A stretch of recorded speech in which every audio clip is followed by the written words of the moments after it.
Ya.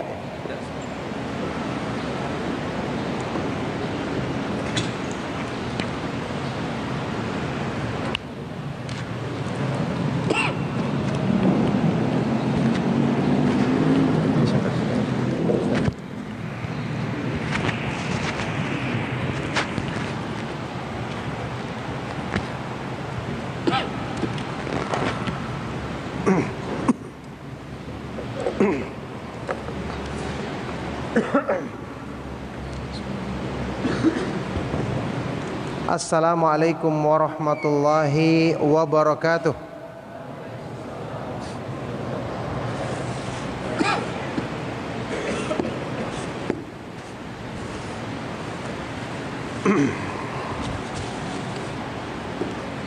Innal hamdalillah nahmaduhu wa nasta'inuhu wa nastaghfiruh wa na'udzu billahi min syururi anfusina wa min sayyiati a'malina.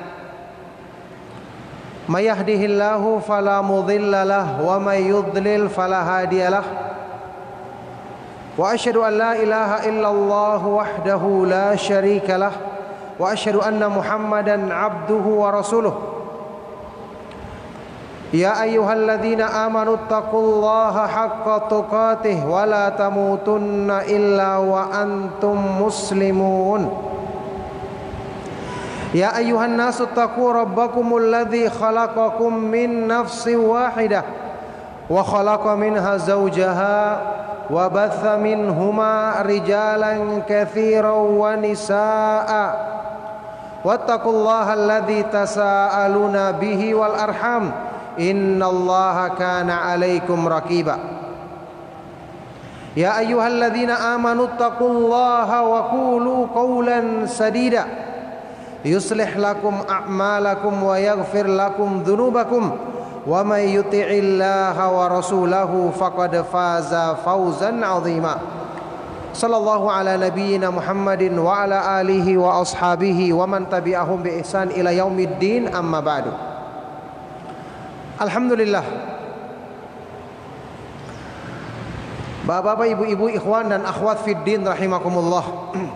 Alhamdulillah, kita bersyukur kepada Allah Subhanahu wa taala atas semua limpahan nikmat dan karunia-Nya yang mempertemukan kita, insyaallah dengan pertemuan karena Allah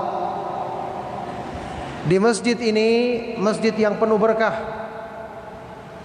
dalam rangka saling menasehati dalam ketaatan kepada Allah Subhanahu wa taala, bahkan dalam perkara yang paling besar dan paling dasar tentang ketaatan kepada Allah,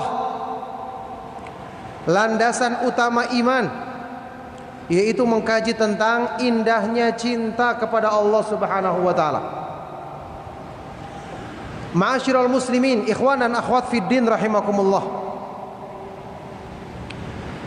Ketika kita mengkaji petunjuk Allah Subhanahu wa taala, yang ini merupakan sumber kebaikan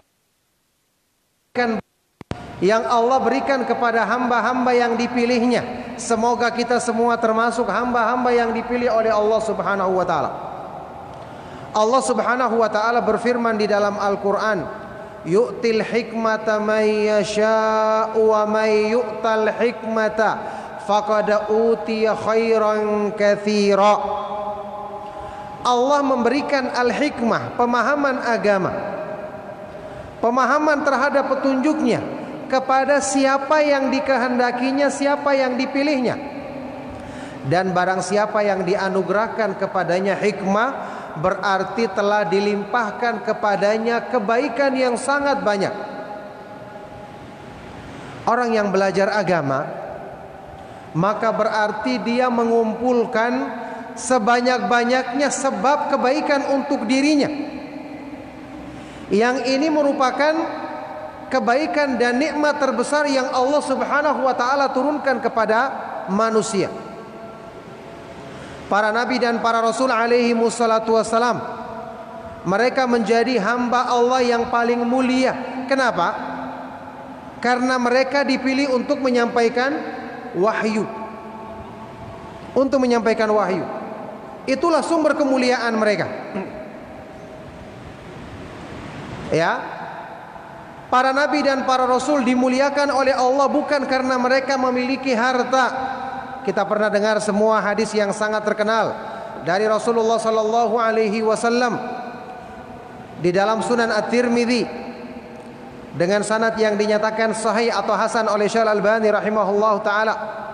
Innal anbiya'a lam yuwarrithu dinaran wala dirhaman wa innama warrathul ilma faman akhadhahu akhadha bihadhin wafir. Sesungguhnya para nabi dan para rasul tidaklah mewariskan uang emas, tidak juga uang perak, tapi yang mereka wariskan kepada umatnya adalah ilmu, pemahaman tentang agama, pemahaman tentang akidah yang benar, belajar tentang iman, perbaikan ibadah kepada Allah. Mereka tidak mewariskan uang emas, tidak juga mewariskan uang perak, tapi yang mereka wariskan adalah pengetahuan, ilmu, wahyu Allah, memahami petunjuknya. Maka barang siapa yang mengambil bagian dari warisan ini, maka sungguh ya, mereka adalah telah mengambil bagian yang sangat banyak, mengambil bagian kebaikan yang sangat besar. Oleh karena itulah jamaah sekalian rahimakumullah, menghadiri majelis ilmu, belajar agama Allah berarti memuliakan diri kita dengan kemuliaan yang paling tinggi, kemuliaan yang paling besar. Orang-orang yang mempelajari petunjuk Allah, mereka disebut sebagai warasatul anbiya, pewarisnya para nabi. Innal ulama warasatul anbiya, orang-orang yang belajar ilmu agama mereka pewarisnya para nabi.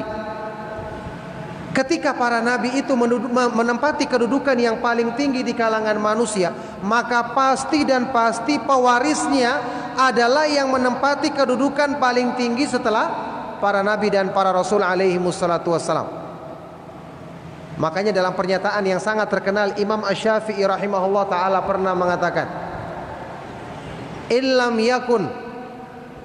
yakunil ulama'u wal fuqaha'u awliya Allahi fama lillahi min wali. Seandainya orang-orang yang berilmu dan orang-orang yang paham agama, mereka ini bukan wali-wali Allah, berarti Allah tidak punya wali. Orang yang terdekat di sisi Allah Subhanahu wa taala siapa? Mereka yang belajar kemuliaan yang dibawa oleh para nabi dan para rasul alaihi wassalatu wassalam. Imam Ibnu Qayyim rahimahullah taala dalam kitab Miftahu Daris Sa'adah mengatakan, wa warathatul anbiya'i hum sadatu awliya'illahi azza wa jal.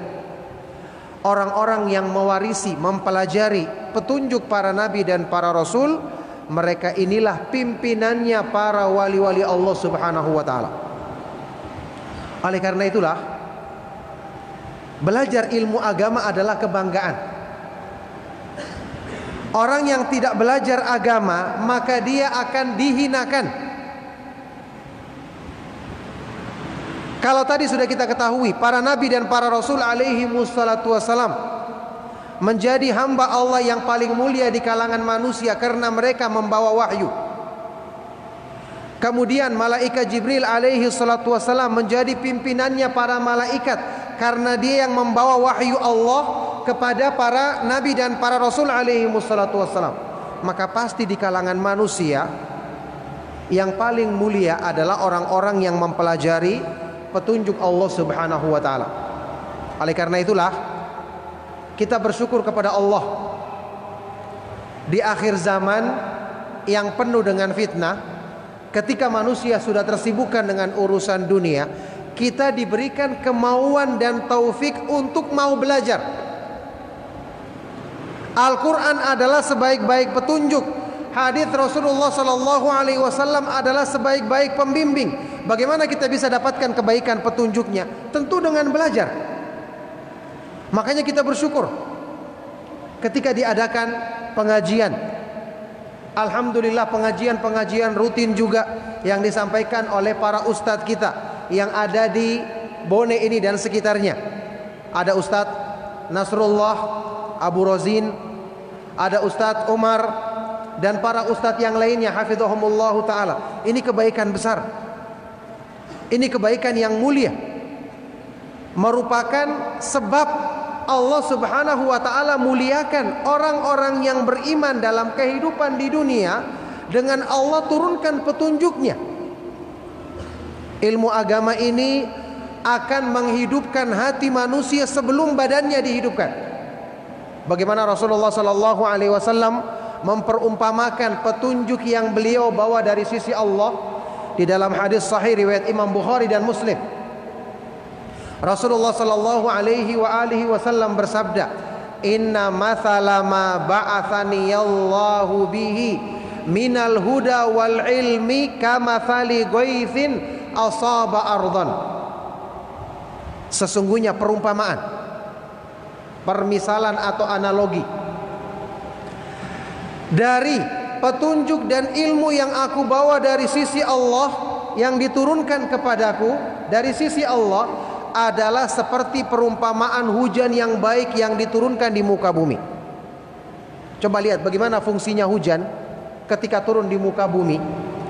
Itulah gambaran hati manusia kalau kebutuhannya terhadap wahyu Allah.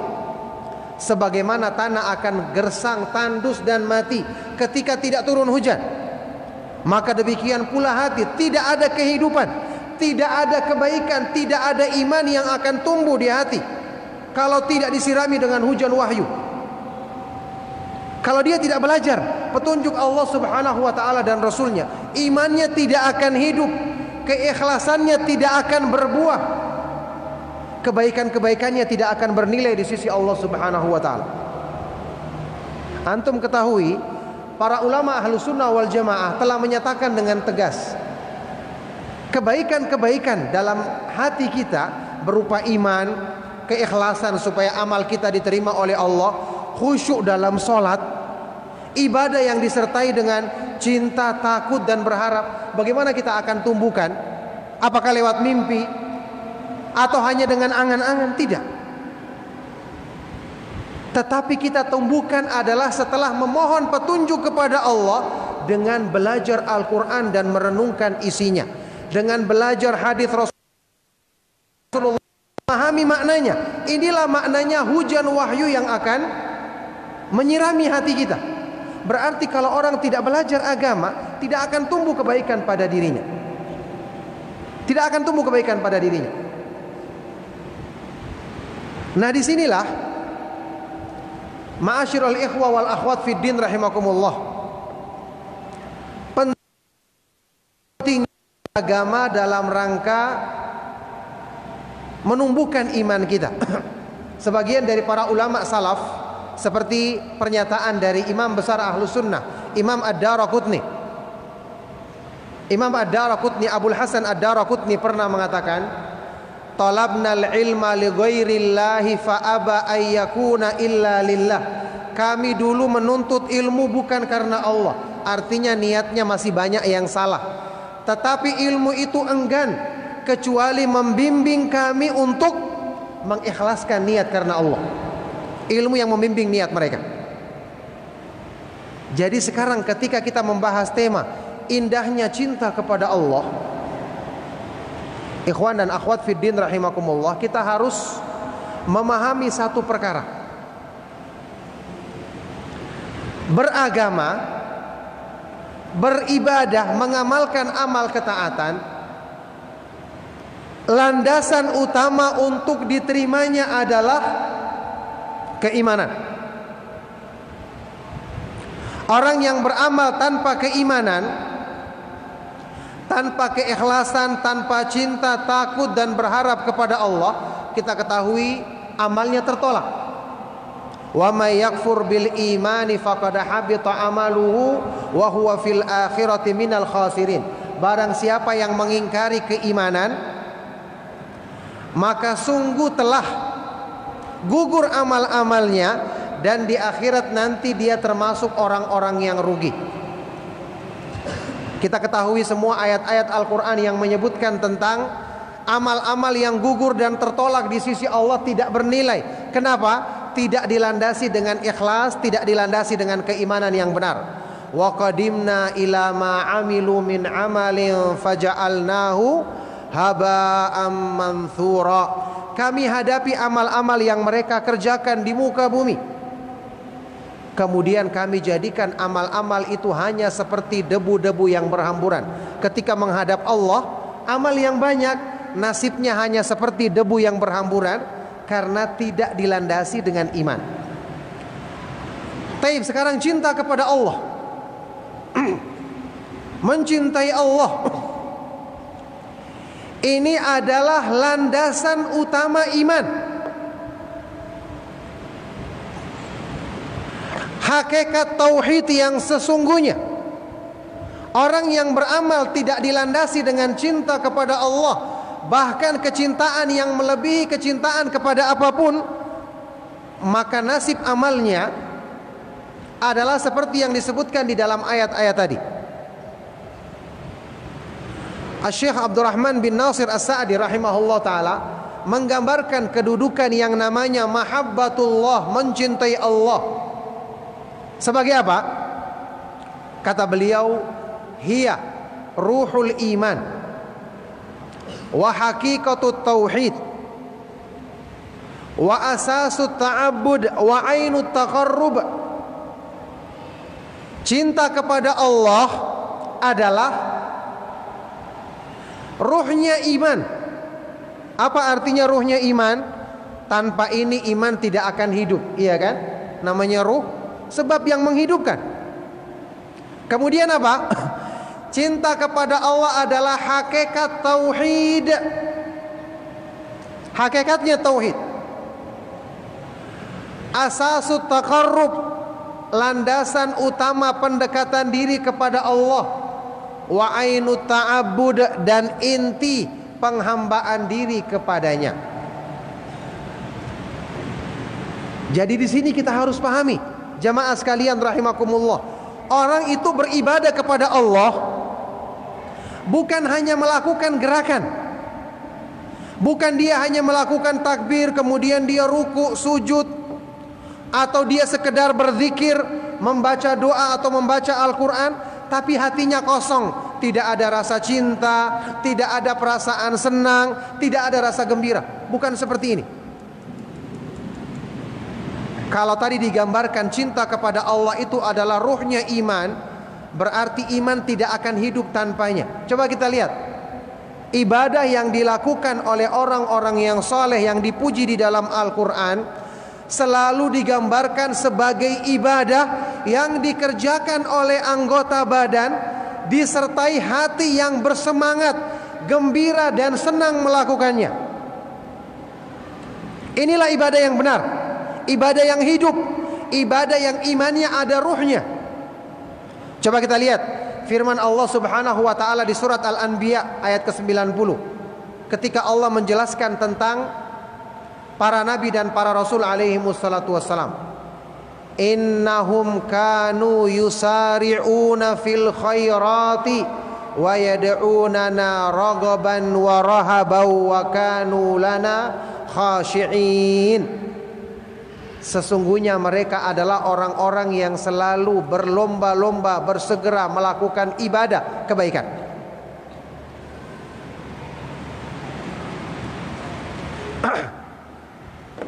Mereka adalah orang-orang yang selalu berlomba-lomba, bersegera melakukan kebaikan.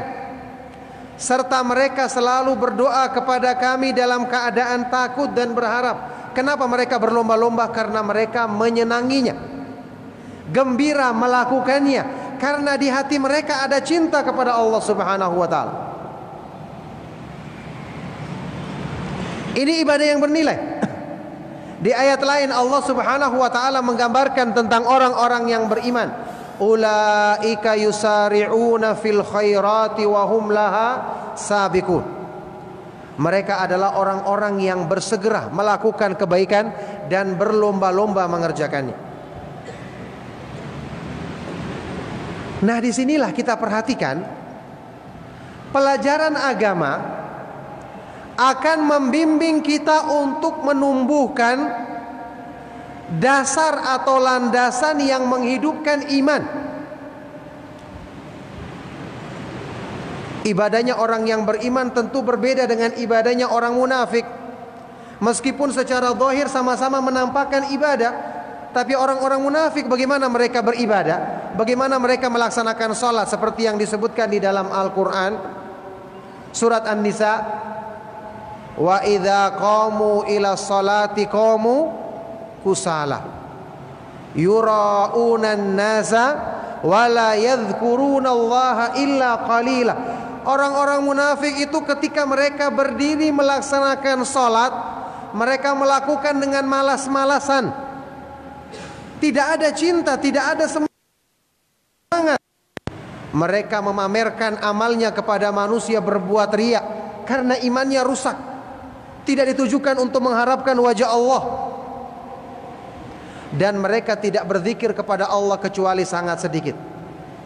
Orang munafik menampakkan mereka salat, bahkan mereka salat di belakangnya Rasulullah SAW, tapi hati mereka penuh dengan kebencian kepada Allah dan Rasulnya. Ini bukan ibadah yang bernilai. Oleh karena itu orang yang menisbatkan dirinya kepada iman, kalau dia masih merasakan ketika beribadah malas-malasan, ini berbahaya. Imannya berarti sedang bermasalah besar. Makanya mengusahakan tumbuhnya kecintaan kepada Allah di hati kita, ini perkara yang penting, menentukan kualitas ibadah, bahkan menentukan diterimanya ibadah kita. Coba kita lihat di dalam pembahasan tauhid ada yang namanya kewajiban memurnikan cinta kepada Allah, sehingga kecintaan yang tidak kuat kepada Allah bisa menjerumuskan kepada kesyirikan. Asyirku fil mahabbah, kesyirikan dalam hal cinta.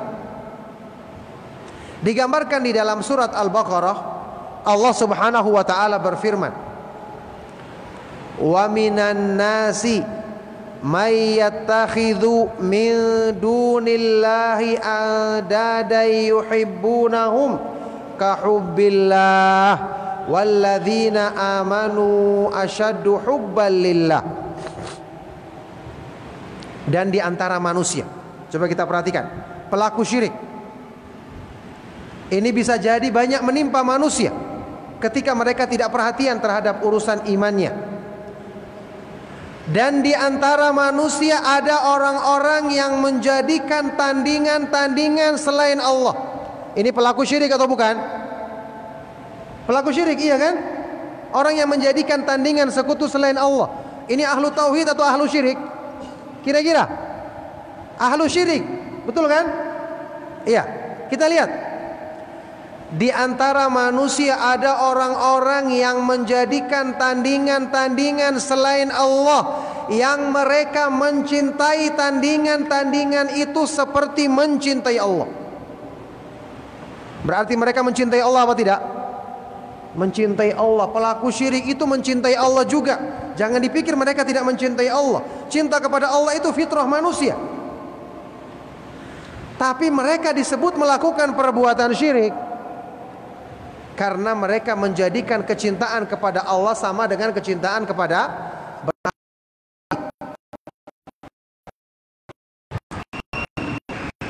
ini mana tentang ayat ini yang dipilih oleh Imam Ibnu Qayyim. Berarti ayat ini menetapkan pelaku syirik juga mencintai Allah. Makanya Allah tegaskan setelah itu, bagaimana orang yang beriman? Walladzina amanu asyaddu hubbal lillah.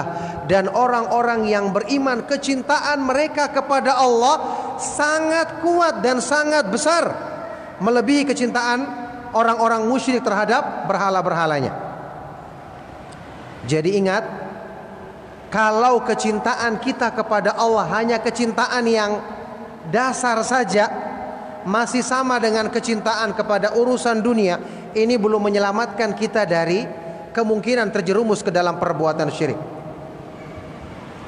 Makanya kita tidak perlu heran kenapa ayat Al-Quran menyebutkan mayoritas manusia itu dalam urusan imannya masih tercampur dengan kesyirikan. Coba antum baca di surat Yusuf alaihi salatu wassalam. Wa ma yu'minu aktsaruhum billahi illa wahum musyrikun. dan kebanyakan manusia, mayoritas manusia tidaklah beriman kepada Allah kecuali mereka masih melakukan perbuatan syirik. Ini peringatan yang kita dapatkan dari Al-Quran, menyadarkan kita untuk segera memperbaiki diri. Kalau mayoritas manusia masih terjangkiti kesyirikan, siapa yang menjamin dirinya selamat? Siapa yang menjamin dirinya akan diterima oleh Allah ketika menghadapnya? Makanya alhamdulillah ada petunjuk Al-Quran yang bisa kita pelajari untuk meluruskan kesalahpahaman kita ini. Oleh karena itu, jamaah sekalian rahimakumullah, ikhwanan akhwat fiddin rahimakumullah, kita harus pahami dan perhatikan penjelasan para ulama ketika menyebutkan makna ibadah, agar kita tahu ibadah yang kita amalkan selama ini sudah benar apa tidak. Sudah benar apa tidak? Ada sebagian orang yang salah faham ketika membahas tentang masalah tauhid dan syirik. Ya, betul. Kalau disebutkan contoh perbuatan syirik, misalnya orang yang menyembah berhala, mendatangi pohon-pohon keramat membawa sesaji atau sesajen, mendatangi pinggir pantai atau pinggir sungai mempersembahkan kepada jin-jin penunggunya, padahal jin-jin penunggu ini makhluk yang lemah seperti kita, tidak bisa memberikan manfaat atau mencegah kemadharatan. Itu contoh perbuatan syirik. Tapi ingat, di dalam Al-Quran, di dalam hadis yang sahih disebutkan juga termasuk perbuatan syirik adalah syirik kepada harta. Kalau kita mencintainya secara berlebihan sampai mendominasi hati kita. Pernah dengar hadis Rasulullah SAW riwayat Bukhari dan Muslim, ta'isa abdud dinar, ta'isa abdud dirham. Celakalah orang yang menjadi hamba uang emas, celakalah atau binasalah orang yang menjadi hamba uang perak. Menghambakan diri kepada selain Allah, apa hukumnya? Syirik atau bukan? Syirik. Kecintaan yang berlebihan kalau salah ditempatkan bisa membawa kepada kesyirikan. Makanya kita lihat para ulama ketika menjelaskan tentang ibadah, apa hakikatnya ibadah. Coba kita lihat penjelasan Imam Ibnu Qayyim, Syekhul Islam Ibnu Taimiyah dalam kitab Al-Ubudiyah. Kita harus tahu ibadah itu ada landasan yang harus kita wujudkan di hati kita ketika mengamalkannya, supaya kita benar-benar dikatakan beribadah kepada Allah, tidak hanya sekedar melakukan gerakan. Apa definisi atau hakikat ibadah yang mereka terangkan? Diterangkan oleh Imam Ibnu Qayyim rahimahullah ta'ala, ibadah itu adalah ibaratun amma yajma'u kamalal hubbi wa kamalal dhulli lillah. Sesuatu yang menghimpun, yang mengumpulkan, apa itu? Kecintaan yang utuh dan sikap merendahkan diri yang sempurna kepada Allah. Itu namanya ibadah. Jadi yang namanya orang beribadah itu hatinya dipenuhi dengan cinta dan rasa tunduk kepada Allah ketika dia menunaikan atau anggota badannya bergerak melakukan amal-amal ibadah. Nah, sekarang bagaimana kita menumbuhkan rasa ini? Bagaimana kita bisa mewujudkan cinta kepada Allah? Inilah tujuannya kita belajar agama. Kita belajar agama agar kita mengenal keindahan Islam, agar kita mengenal kemahaindahan nama-nama Allah dan kemahasempurnaan sifat-sifatnya. Inilah tujuannya kita belajar tauhid, untuk menumbuhkan kecintaan kepada Allah. Oleh karena itulah, ikhwan dan akhwat fiddin rahimakumullah, bagian yang sangat tidak mungkin dipisahkan dari pelajaran agama yang paling penting, pelajaran tauhid yang paling inti, adalah menumbuhkan kecintaan kepada Allah dengan kita mengenal makna dari kemahaindahan nama-nama Allah dan kemahasempurnaan sifat-sifatnya. kita belajar Al-Quran yang mayoritas isinya, mayoritas petunjuknya berisi penjelasan tentang nama-nama Allah yang maha indah, sifat-sifatnya yang maha sempurna, dan perbuatan-perbuatan Allah yang maha terpuji. Itulah sebabnya di antara ayat yang kita pelajari yang menjelaskan tentang keutamaan mempelajari ilmu agama, khususnya ilmu tentang mengenal Allah, mengenal kebesaran dan keagungannya, adalah firman Allah Subhanahu wa taala di surat Fatir. Firman Allah Subhanahu wa taala di surat Fatir, "Innama yakhsyallaha min ibadihi al-ulama."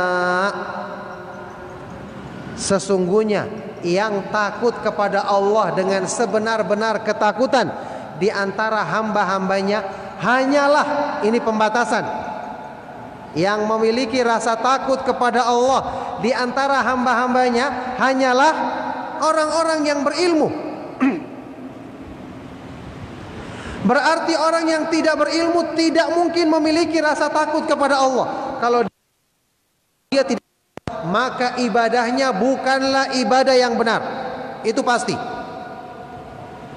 Coba kita lihat Imam Ibnu Katsir dalam tafsirnya ketika menafsirkan ayat ini, ayat dalam surat Fatir ini. Kenapa dikatakan yang takut kepada Allah, yang bisa bertakwa kepada Allah dengan sebenarnya hanyalah orang yang berilmu? Apa maksudnya berilmu ini? Kata beliau, ay al-ulama'ul arifuna bihi, yaitu orang yang berilmu dan mengenal Allah. Bagaimana kita mengenal Allah? Sesuai dengan apa yang Allah perkenalkan dirinya. Allah memiliki yang namanya al-asma'ul husna, nama-nama yang maha indah, wasifatul ulia, dan sifat-sifat yang maha tinggi. Di hatinya ketika dia mengenal atau melihat sesuatu yang indah, dia tertarik. Ini keindahan makhluk yang terbatas. Bagaimana kalau dia mengenal yang maha indah dan maha tinggi?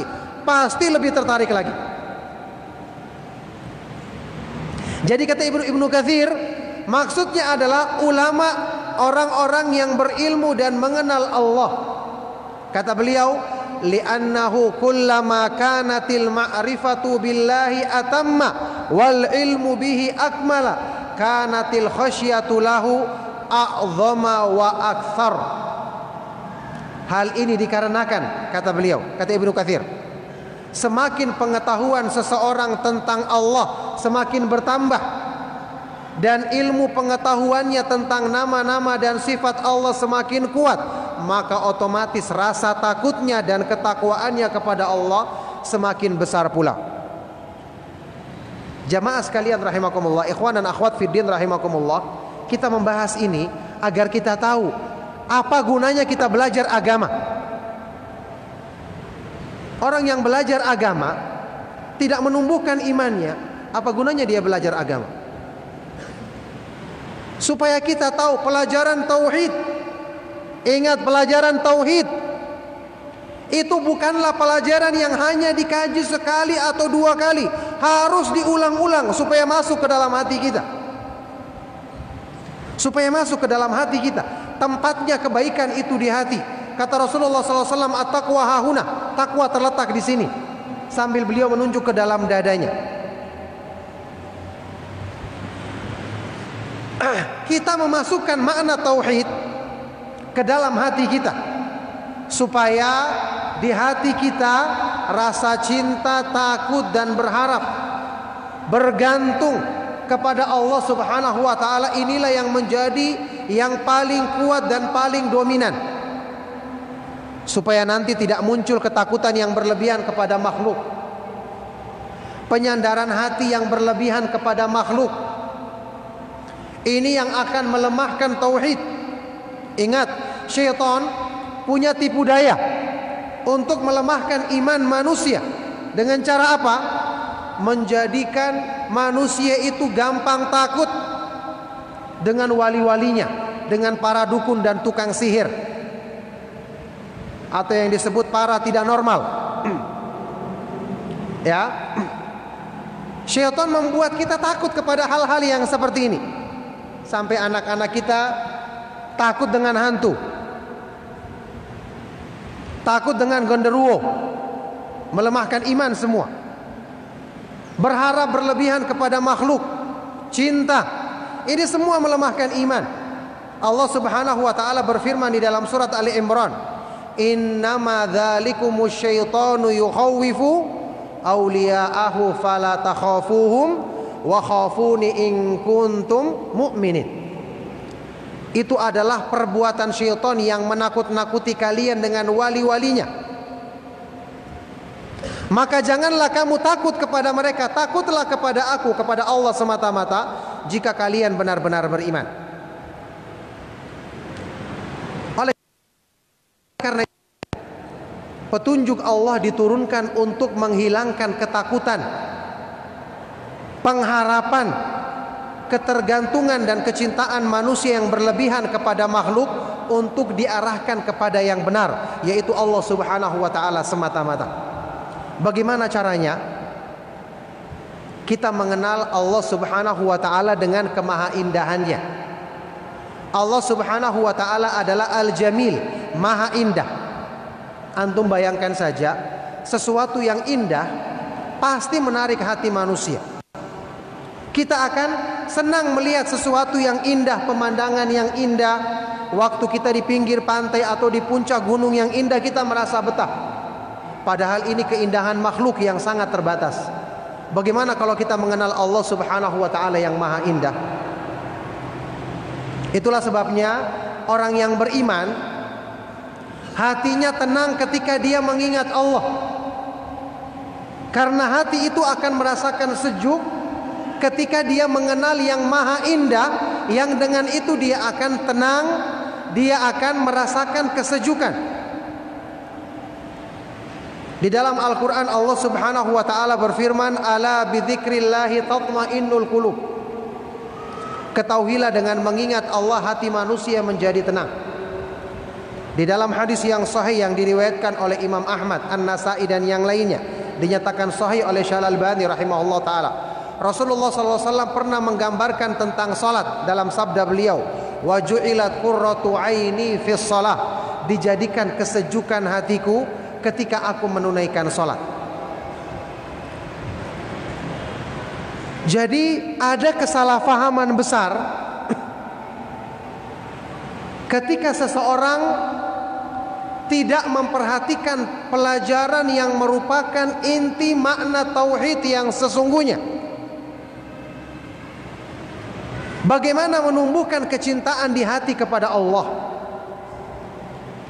Bagaimana menumbuhkan rasa cinta, takut dan berharap di hati kita kepada Allah? Sebagian orang salah faham ketika kita mengetahui ayat Al-Quran di dalam surat Az-Zariyat tentang tujuan penciptaan jin dan manusia, yaitu firman Allah Subhanahu wa ta'ala bagaimana? "Wa ma khalaqatul jinna wal insa illa liya'budun." Tidaklah aku ciptakan jin dan manusia kecuali agar mereka bisa beribadah kepadaku semata-mata. Ayat yang menjelaskan tujuan penciptaan jin dan manusia untuk beribadah kepada Allah semata-mata. Taib, mewujudkan ibadah kepada Allah semata-mata bagaimana caranya? Bagaimana caranya? Ibadah bukan cuma hanya gerakan anggota badan tanpa disertai ketundukan dalam hati.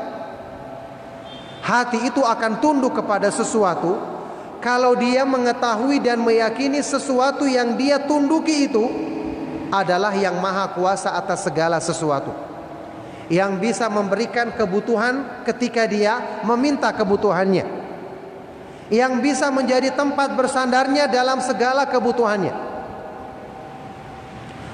Makanya kita perlu paham sebenarnya inti perbuatan syirik, penghambaan diri kepada selain Allah adalah apa?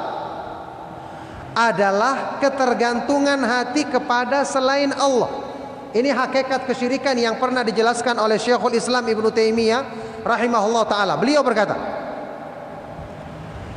wa haqiqatu syirki wa qaidatuhu allati buniya 'alaiha at-ta'alluqu bi ghairillah. Hakikat kesyirikan dan landasan yang semua bangunan syirik dibangun di atasnya adalah ketergantungan kepada selain Allah. Ketergantungan kepada selain Allah. Coba kita lihat. Manusia punya potensi besar untuk melakukan syirik. Apa sebabnya kira-kira? Apa sebabnya melakukan perbuatan syirik? Tadi sudah kita nukilkan ayatnya. Kebanyakan manusia dalam iman mereka masih bercampur kesyirikan. Potensi manusia untuk berbuat syirik itu besar. Kenapa? Karena manusia diciptakan dalam keadaan lemah atau kuat. Wa khuliqal insanu dha'ifa. Manusia diciptakan dalam keadaan lemah. Manusia diciptakan dalam keadaan penuh dengan kekurangan. Ya ayyuhan nasu antumul fuqara'u ilallahi wallahu huwal ghaniyul hamid. Wahai sekalian manusia, kalian adalah hamba-hamba atau makhluk-makhluk yang miskin, lemah dan penuh kekurangan, bergantung kepada Allah. Dan Allah subhanahu wa ta'ala dialah yang maha kaya dan maha terpuji. Kalau manusia diciptakan dalam keadaan lemah, penuh dengan kekurangan, penuh dengan kebutuhan, makhluk yang penuh dengan kebutuhan, apa yang dia cari kira-kira? Apa yang paling utama dicari dalam hidupnya? Mencari tempat bersandar untuk memenuhi kebutuhannya, kelemahannya. Sehingga kalau dia tidak mengenal Allah, pasti dia akan mencari ketergantungan kepada makhluk. Inilah yang menggiring manusia kepada perbuatan syirik hakikatnya. Syaitan memanfaatkan kelemahan manusia dengan menampilkan wali-walinya agar manusia bersandar kepada wali-wali tersebut. Syaitan, ya, jin, dukun, tukang sihir, dibuat manusia datang kepada tempat-tempat ini. Syaitan membisikkan, inilah makhluk-makhluk yang bisa memenuhi kebutuhan. Ketika seorang tidak mengenal Allah, maka dia pasti akan terjerumus ke dalam perbuatan syirik dengan cara giringan syaitan seperti ini. Oleh karena itulah, ilmu agama yang kita pelajari dengan izin Allah akan menyelamatkan kita dari keburukan ini. Ayat Al-Quran diturunkan. Inti dari ayat-ayat Al-Quran atau mayoritas petunjuk yang terdapat di dalam Al-Quran adalah menjelaskan tentang kesempurnaan, kemahatinggian nama-nama dan sifat-sifat Allah agar manusia menemukan tempat bergantungnya, tempat bersandarnya. Allah subhanahu wa ta'ala di antara namanya yang maha indah adalah As-Samad. As-Samad, As-Samad secara kesimpulan maknanya adalah Al-Kamilu fi sifatihi, yang maha sempurna semua sifat-sifatnya, sehingga semua makhluk menghadapkan diri kepadanya untuk memohon segala kebutuhan mereka. Dalam terjemahan bebas diartikan tempat bergantung semua makhluknya.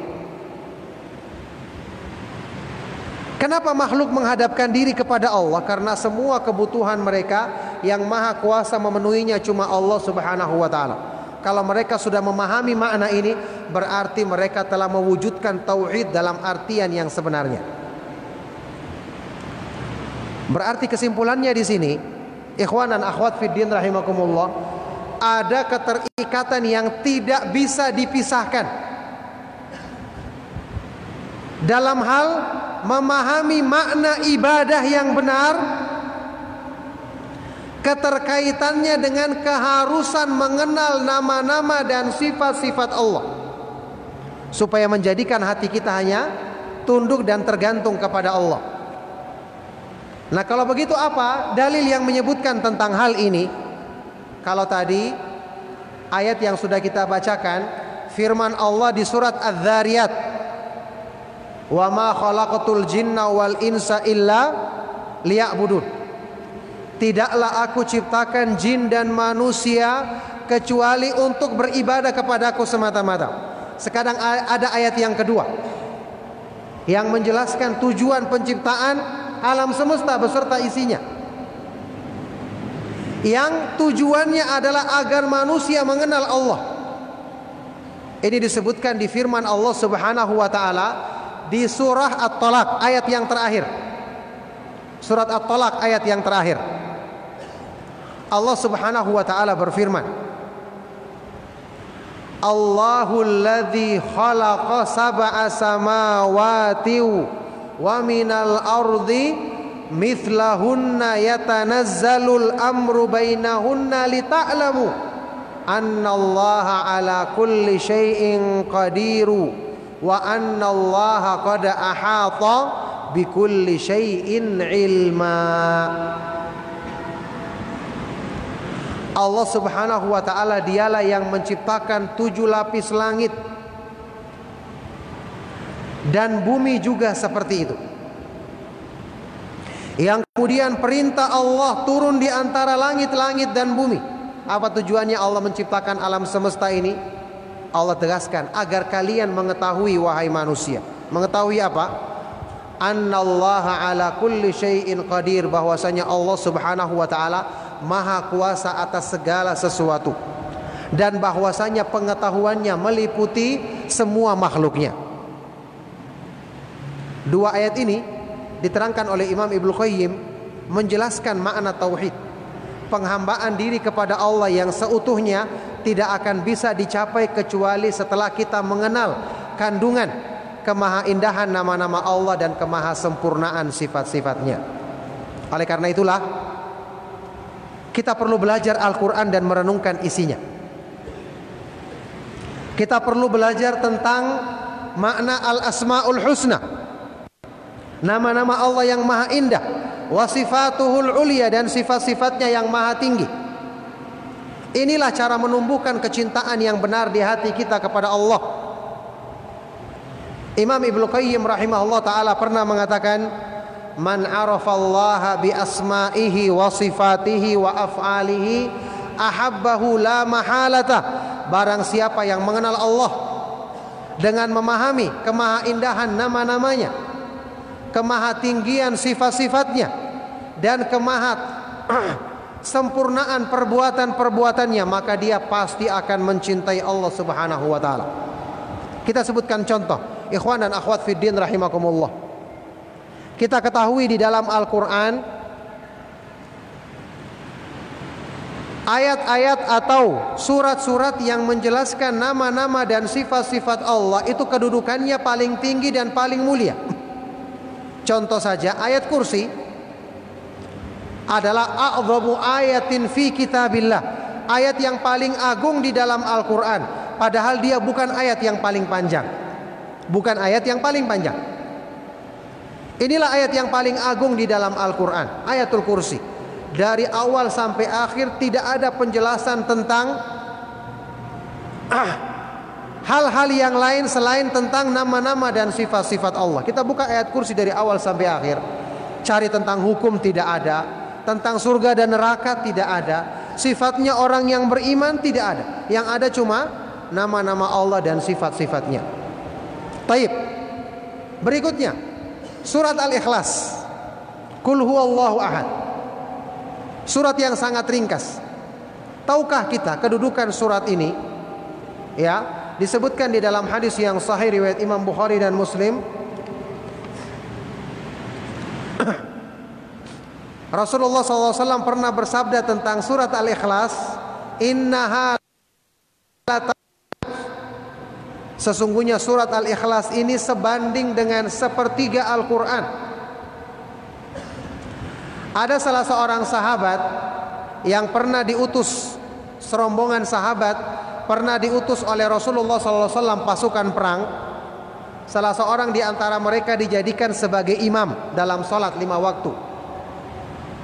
Sahabat yang menjadi imam ini ketika memimpin sholat berjamaah, dia punya kebiasaan setelah membaca surat Al-Fatihah, membaca surat yang lain, diakhiri selalu dengan surat Al-Ikhlas. Qul huwallahu ahad sampai selesai. Sampai akhirnya setelah mereka pulang, sahabat-sahabat yang lain bertanya kepada Rasulullah SAW tentang perbuatan sahabat ini. Kenapa dia selalu mengakhiri salatnya dengan bacaan surat Al-Ikhlas? Ini hadis sahih riwayat Bukhari Muslim. Akhirnya Nabi SAW mengatakan kepada mereka yang melapor ini, saluhu li ayyi syai'in yasna'u dzalik. Tanyakan kepadanya kenapa dia melakukan ini. Akhirnya mereka pun datang kepada sahabat ini bertanya, kenapa Anda melakukan itu? Maka sahabat ini menjawab, li'annaha sifatur rahman wa ana uhibbu an aqra'a biha. Karena surat ini menjelaskan sifat-sifat Allah yang Maha Pemurah, dan aku suka membaca surat yang menjelaskan sifat-sifat Allah. Mereka akhirnya membawa alasan ini disampaikan kepada Rasulullah SAW. Ketika itu Rasulullah SAW bersabda, akhbiruhu annallaha yuhibbuh. Sampaikan kepadanya bahwasanya Allah Subhanahu wa taala mencintainya. Hanya dengan surat Al-Ikhlas dia mendapatkan keutamaan, ketinggian yang paling tinggi di sisi Allah, yaitu dia mendapatkan kecintaan Allah Subhanahu wa taala. Oleh karena itulah, ma'asyiral ikhwa wal akhwat fid din rahimakumullah, jangan remehkan pelajaran tentang mengenal kemahaindahan nama-nama Allah dan kemahasempurnaan sifat-sifatnya. Ketahuilah, kata para ulama, ini adalah ilmu yang paling mulia di dalam Islam secara mutlak. Jadi setiap kita harus memberikan perhatian, memberikan waktu. Kalau kita ingin perbaiki iman kita dari dasarnya, dari landasannya, perbaikan dengan mengenal ilmu yang agung ini. Ya, pembahasan tentang kemahaindahan nama-nama Allah dan kemahasempurnaan sifat-sifatnya, yang alhamdulillah penjelasan dari para ulama kita tentang masalah ini sangat lebih dari cukup, dan kita akan dapati banyak dibahas di dalam kitab-kitab mereka. Alhamdulillah, yang saya yakin juga para ustadz kita senantiasa mengajarkan ilmu ini ketika mereka membahas tentang masalah tauhid, kewajiban memurnikan ibadah kita kepada Allah Subhanahu wa taala semata-mata. Yang jelas, Bapak Ibu ikhwan dan akhwat fiddin rahimakumullah, karena waktu yang singkat, saya ingin mengambil kesimpulannya bahwa pelajaran tauhid ini bukan cuma teori. Anda belajar tauhid, manfaat dan buahnya harus terlihat di ibadah kita. Harus terlihat di ibadah kita. Salat yang khusyuk adalah salat yang dikerjakan oleh orang yang mengenal Allah, yang tauhidnya benar. Berarti kalau tauhid tidak benar, iman tidak benar, tidak akan mungkin orang itu salatnya khusyuk, tidak akan mungkin salatnya itu benar. Di dalam Al-Quran, ketika Allah menjelaskan di dalam surat Al-Mu'minun sifatnya orang yang beriman, pertama kali apa? Qad aflahal mu'minun alladzina hum fi salatihim khasyi'un. Sungguh beruntung orang-orang yang beriman, yaitu orang-orang yang khusyuk di dalam salatnya. Makanya pelajaran tauhid ini hubungannya sangat erat dengan ibadah yang benar. Karena tauhid kita amalkan kapan? Sewaktu kita beribadah, kita mengamalkan amalan-amalan soleh, kita mengamalkan amal-amal ketaatan kepada Allah Subhanahu wa taala, yang pada saat itu bersamaan dengan itu hati kita dipenuhi dengan rasa cinta, takut, berharap dan tunduk seutuhnya kepada Allah Subhanahu wa taala. Semoga Allah Subhanahu wa taala mudahkan itu bagi kita semua. Oleh karena itulah, jadi kesimpulannya, kita perlu lebih semangat meningkatkan keinginan kita untuk belajar iman. Karena terbukti dalam pengamalan ibadah kita masih banyak hal-hal yang perlu dibenahi, disebabkan karena kita kurang mempraktekkan dan mengaplikasikan nilai-nilai keimanan dan tauhid dalam kehidupan kita sehari-hari, utamanya dalam ibadah-ibadah yang kita amalkan, yang kita lakukan di hadapan Allah Subhanahu wa taala. Maka semoga apa yang saya bahas tentang masalah indahnya cinta kepada Allah Subhanahu wa taala di kajian kita di sore hari ini bermanfaat. Insya Allah akan ada kelanjutan kajian ini nanti setelah selesai sholat maghrib, kita teruskan kembali. Semoga Allah Subhanahu wa taala senantiasa memudahkan kita memahami dan mengamalkan keimanan dengan benar, membersihkan tauhid kita, memurnikan tauhid kita dari noda-noda kesyirikan, memudahkan kita untuk bisa mencintai Allah Subhanahu wa taala, takut dan berharap kepadanya semata-mata apapun dari urusan-urusan dunia. Semoga apa yang kita bahas dan kita kaji bermanfaat. Mohon maaf jika ada yang salah dan kurang. Kita cukupkan untuk kita jawab pertanyaan-pertanyaan dari antum semua. Sekali lagi mohon maaf jika ada yang salah. Sallallahu wasallam wa barak ala nabiyina Muhammad wa ala alihi wa ashabihi wa man tabi'ahum bi ihsan ila yaumiddin walhamdulillahi rabbil alamin. Kita masuk sesi tanya jawab. Diharapkan para jemaah, bapak dan ibu hendaknya bertanya jawab atas jawab. Sambil kita menunggu tadi dari kawan ini ada pertanyaan dari Kendari. Pertanyaan dari pendengar Radio Roja Kendari. Pertanyaan adalah bagaimana agar ketergantungan hati kita tetap kepada Allah, dan bagaimana jika pada suatu waktu hati kita bergantung kepada makhluk, apakah ada kafarahnya? Iya, barakallahu fikum. Pertanyaan yang bermanfaat sekali. Bagaimana caranya supaya kita menjadikan hati kita selalu bergantung kepada Allah? Iya, disinilah fungsinya iman. Kalau kita mengetahui dengan iman yang kita pelajari tentang segala sesuatu itu ada di tangan Allah Subhanahu wa taala, yang Maha Kuasa memberikan mencegah keburukan cuma Allah semata-mata. Kalau hati kita yakin dengan ini, ketika ada bisikan syaitan kita akan mudah palingkan. Dengan meyakinkan hati kita bahwa bisikan syaitan itu pasti salah. Ya. Kita lihat Nabi Ibrahim, kaumnya yang berbuat kesyirikan, menyembah kepada berhala-berhala, langsung ditegur dengan teguran ini. Apa kata Nabi Ibrahim alaihissalatu wassalam di hadapan kaumnya? Qala hal yasma'unakum idh tad'un aw yanfa'unakum aw yadhurrun. Nabi Ibrahim berkata kepada kaumnya, wahai kaumku, apakah berhala-berhala yang kalian sembah ini bisa memberikan, bisa mendengarkan ketika kalian menyerunya, atau bisa mendatangkan manfaat bagi kalian, mendatangkan kecelakaan? Kan tidak bisa. Orang yang misalnya bergantung kepada selain Allah, datang ke tempat-tempat keramat untuk membawa persembahan agar dilindungi. Di tempat keramat ini yang ada siapa? Jin. Jin itu bisa hidup dengan sendirinya atau diciptakan oleh Allah? Diciptakan oleh Allah. Jinnya sendiri nanti bisa mati. Jinnya sendiri butuh makanan. Dia sendiri butuh untuk dilindungi hidupnya. Siapa yang melindunginya? Allah Subhanahu wa taala.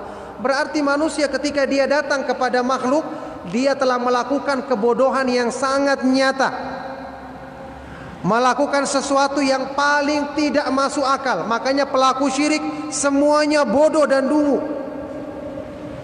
Ya, wa may yarghabu an millati Ibrahim illa man safiha nafsahu.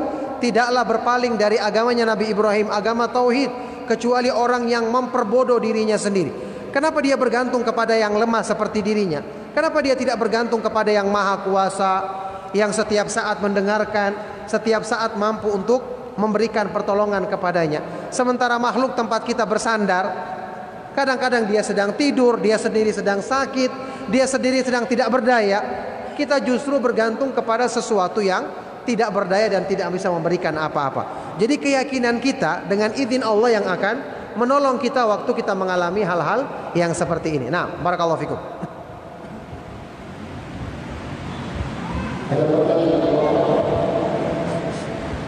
Silakan kalau ada dari antum yang di masjid.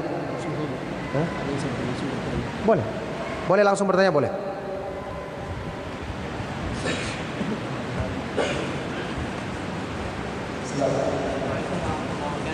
Waalaikumsalam. Apakah ada hubungannya ketika ada seseorang dia mendahulukan pendapat ustaznya dibandingkan apakah termasuk mempertuhankan ketika pendapat ustaz itu berbeda dengan Al-Quran dan Sunnah? Ya, masalah yang berhubungan dengan tauhid. Seseorang yang berfanatik dengan pendapat ustadznya meskipun jelas-jelas bertentangan dengan Al-Quran dan Sunnah, apakah ini hubungannya ada hubungannya dengan pelanggaran terhadap tauhid? Ya, di dalam kitab Tauhid, buah karya dari Asy-Syaikh Al-Imam Al-Mujaddid Asy-Syaikh Muhammad bin Abdul Wahhab At-Tamimi rahimahullah taala, ada pembahasan tentang mentaati ulama atau orang-orang yang ditokohkan dalam hal menghalalkan apa yang Allah haramkan atau mengharamkan apa yang Allah halalkan. Ada pembahasan sehubungan dengan firman Allah Subhanahu wa taala di dalam Al-Qur'an tentang orang-orang ahlul kitab Yahudi dan Nasrani. Ittakhadhu ahbarahum wa ruhbanahum arbaba min dunillah.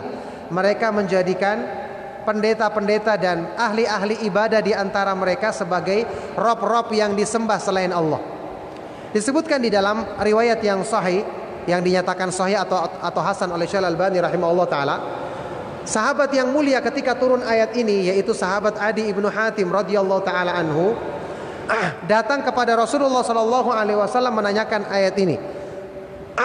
Kan di ayat ini disebutkan mereka orang-orang Yahudi dan Nasrani menjadikan pendeta-pendeta dan tokoh-tokoh agama mereka sebagai sembahan selain Allah, syirik. Maka sahabat ini datang dan bertanya, "Ya Rasulullah," karena dia dulunya ahlul kitab. Adi ibnu Hatim radhiyallahu taala anhu, dia bertanya, "Ya Rasulullah, inna kunna lasna na'buduhum." Ya Rasulullah, kami tidak menyembah pendeta-pendeta kami dulunya. Kenapa dikatakan di ayat ini kami menjadikan mereka sebagai sembahan selain Allah? Maka Rasulullah SAW menjawab, "Alaisu yuhilluna ma harramallahu fatuhillunahu wa yuharrimuna ma ahallallahu fatuharrimunahu." Bukankah ketika mereka menghalalkan apa yang Allah haramkan, kalian ikut-ikut menghalalkan? Ketika mereka mengharamkan apa yang Allah halalkan, kalian ikut mengharamkannya? Maka dia menjawab, "Na'am, betul ya Rasulullah." Maka Rasulullah SAW bersabda, "Tilka ibadatuhum." Itulah bentuk peribadatan kepada mereka. Ini termasuk dalam hukum ini, kata para ulama, mengambil pendapat tokoh yang dikagumi padahal sudah jelas-jelas bertentangan dengan dalil dari Al-Quran dan Sunnah Rasulullah SAW. Makanya fanatik buta bisa membawa kepada perbuatan kepada syirik ini, syirik dalam hal ketaatan, kalau sudah sampai parah dan berlebihan. Oleh karena itu ini tidak diperbolehkan dalam Islam. Ya, hak yang berhak untuk menentukan syariat, yang berhak untuk kita ikuti semata-mata, petunjuknya cuma Allah Subhanahu wa taala yang menurunkan petunjuknya kepada Nabi kita yang mulia Nabi Muhammad sallallahu alaihi wasallam. Tidak boleh kita fanatik kepada pendapat siapapun kecuali yang ada yang sesuai dengan dalil yang sahih dari ayat-ayat Al-Quran atau hadis-hadis Rasulullah sallallahu alaihi wasallam. Nah, barakallahu fikum.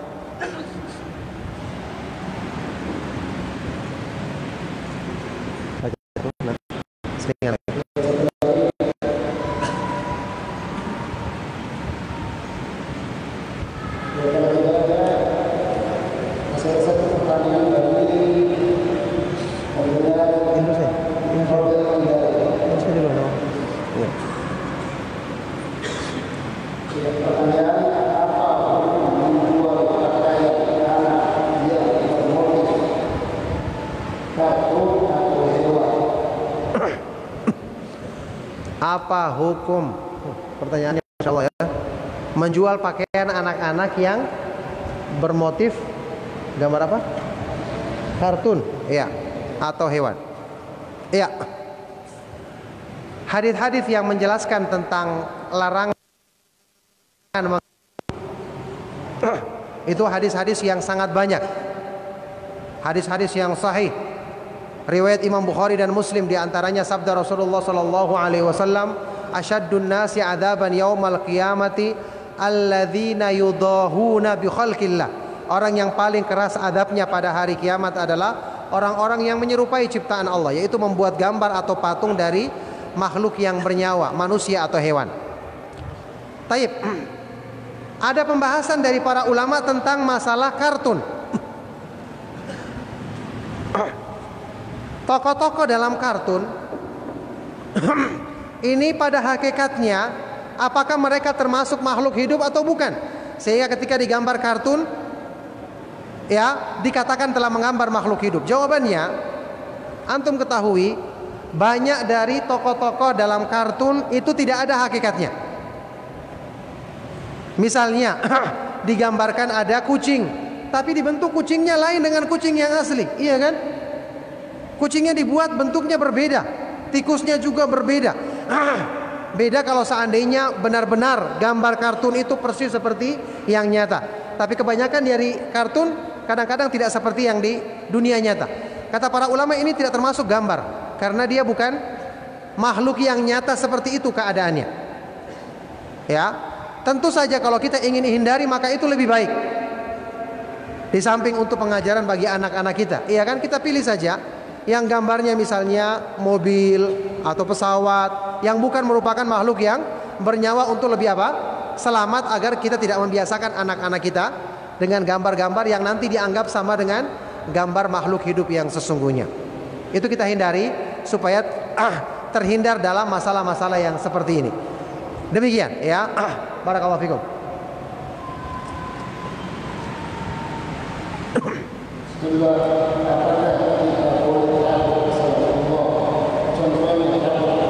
Apakah kita boleh?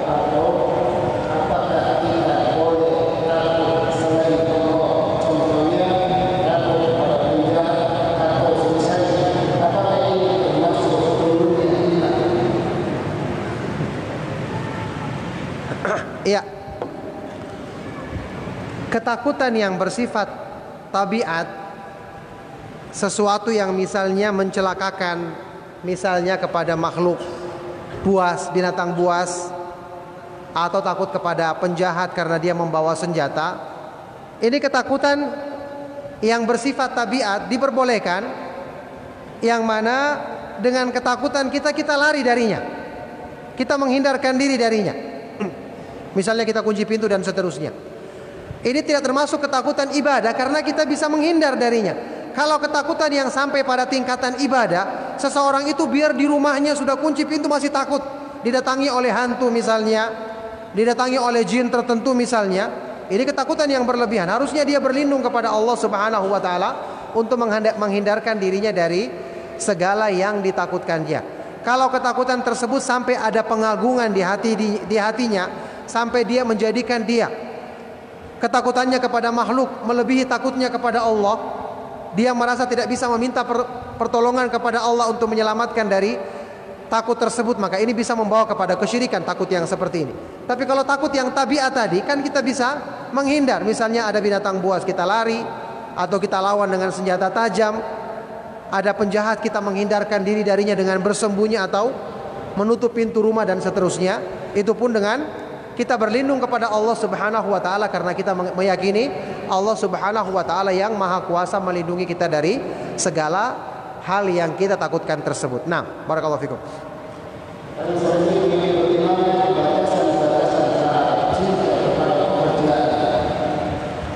Iya, batasannya paling gampang kita lihat waktu kita mengerjakan pekerjaan tersebut, apakah sampai mengalahkan nikmatnya kita beribadah kepada Allah Subhanahu wa taala. Ada orang ketika mengerjakan pekerjaan sampai lupa waktu. Tapi begitu dia membaca Al-Quran, baru baca sebentar, sudah gelisah kapan selesainya. Tidak benar seperti ini. Ada orang yang ketika dia mendapatkan gaji dia gembira, tapi ketika dia beribadah kepada Allah dia tidak merasakan kegembiraan, bahkan justru malas-malasan. Berkurang gajinya dia sedih, berkurang penghasilannya, pendapatannya dia sedih. Tapi kalau ada ibadahnya yang kurang dia tidak merasakan ada kesedihan di hatinya. Wah, ini berarti imannya bermasalah. Di dalam sebuah hadis yang sahih, Rasulullah SAW pernah bersabda, "Man sarrathu hasanatuhu wa sa'athu sayyi'atuhu fahuwa mu'min." Barang siapa yang merasa gembira dengan kebaikan yang dilakukannya dan sedih ketika berbuat buruk, berarti dia adalah orang yang beriman dengan iman yang benar. Nah, selanjutnya orang bercerita bagaimana tidak baik kepada wanita atau sebaliknya, apakah termasuk perkawinan pada saat Allah atau tidak disebutkan? iya. Masalah kecintaan laki-laki kepada perempuan, selama itu disalurkan dengan cara yang halal, sudah kita ketahui itu kan merupakan fitrah manusia. Allah Subhanahu wa taala waktu menyebutkan hal ini tentang hikmah disyariatkannya pernikahan yang sesuai dengan syariat Islam, litaskunu ilaiha wa ja'ala bainakum mawaddatan wa rahmah, agar kamu merasakan tentram kepada istrimu dan Allah jadikan di antara kalian ada cinta dan kasih sayang. Maka ini asalnya fitrah manusia, tapi fitrah bisa membawa kepada sikap berlebih-lebihan. Kalau sampai kecintaannya ini tidak dijadikan cinta karena Allah, orang yang dicintainya melanggar, dia tidak merasa perlu untuk meluruskannya, atau bahkan dia mendukung hal-hal yang melanggar ketaatan kepada Allah, berarti akan lama-kelamaan mengalahkan cintanya kepada Allah, akan menyebabkan terjadinya perbuatan syirik. Jadi kecintaan yang bersifat fitrah bisa membawa kepada syirik kalau berlebihan, kalau tidak diarahkan untuk mendukung kecintaan kepada Allah. Contoh kita lihat di surat Al-Munafikun, di akhir-akhir surat Al-Munafikun, Allah Subhanahu wa taala setelah menjelaskan sifat-sifat orang yang munafik, Allah berfirman, "Ya ayyuhalladzina amanu la tulhikum amwalukum wala auladukum an dzikrillah wa may yaf'al dzalika faulaika humul khasirun." Wahai orang-orang yang beriman, janganlah kamu dilalaikan dengan hartamu dan anak-anakmu dari mengingat Allah. Barang siapa yang melakukan itu, maka sungguh dia adalah orang-orang yang rugi. Pertama, kenapa ayat ini dicantumkan di akhir surat Al-Munafikun? Kata Imam Ibnu Qayyim, ini menunjukkan bahwa perbuatan ini bisa merusak iman. Padahal mencintai harta yang halal yang kita miliki, mencintai anak-anak manusia asalnya, tapi bisa melalaikan sehingga menimbulkan sifat munafik di hati manusia, sehingga diingatkan di akhir surat Al-Munafikun. Oleh karena itu, ini yang perlu dijaga. Kalau kecintaan kita kepada Allah lemah, maka dikhawatirkan urusan-urusan dunia, sampai pun dalam kecintaan-kecintaan yang asalnya diperbolehkan, bisa menjadi dominan sehingga mengalahkan kecintaan kepada Allah. Ketika itulah akan terjadi atau terjerumus ke dalam perbuatan syirik. Na'udzubillahi min dzalik. Nah,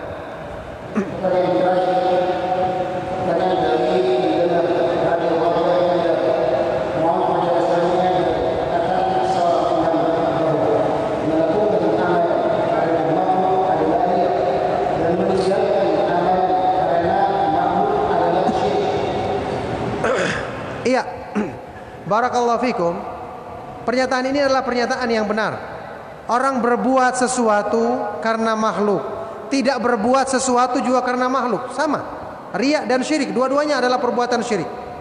Kita tidak boleh melakukan sesuatu karena makhluk. Kita melakukannya karena Allah, meninggalkannya karena Allah. Di dalam Islam itu yang dinilai bukan cuma ketika berbuat, tapi meninggalkan juga. Ya, makanya kata para ulama ada yang namanya sunan al-fi'liyah, sunnah-sunnah yang kita kerjakan. Ada juga perkara yang termasuk as-sunan at-tarkiyah, sunnah ketika ditinggalkan. Jadi bukan cuma perbuatan yang dinilai, meninggalkan hal-hal juga kita meninggalkannya karena kita disunahkan meninggalkannya, maka ini termasuk yang bernilai pahala di sisi Allah Subhanahu wa taala. Oleh karena itu perbuatan kita lakukan karena Allah, kita meninggalkan juga kita lakukan karena Allah. Inilah yang menunjukkan makna keikhlasan dan menghindarkan kita dari perbuatan syirik kepada Allah Subhanahu wa taala. Nah, barakallahu fikum. Ya, cukup sampai di sini karena mempertimbangkan waktu salat maghrib, tentu ada persiapan yang akan dilakukan oleh masjid. Insya Allah setelah selesai salat maghrib ada kajian kita kembali di tempat ini. Mudah-mudahan Allah Subhanahu wa taala mudahkan kebaikan bagi kita semua. Kita cukupkan. Sallallahu wasallam wa barak ala nabiyina Muhammad wa ala alihi wa ashabihi wa man tabi'ahum bi ihsan ila yaumiddin. Walhamdulillahi rabbil alamin. Subhanakallahumma wa bihamdika asyhadu an la ilaha illa anta astaghfiruka wa atubu ilaik.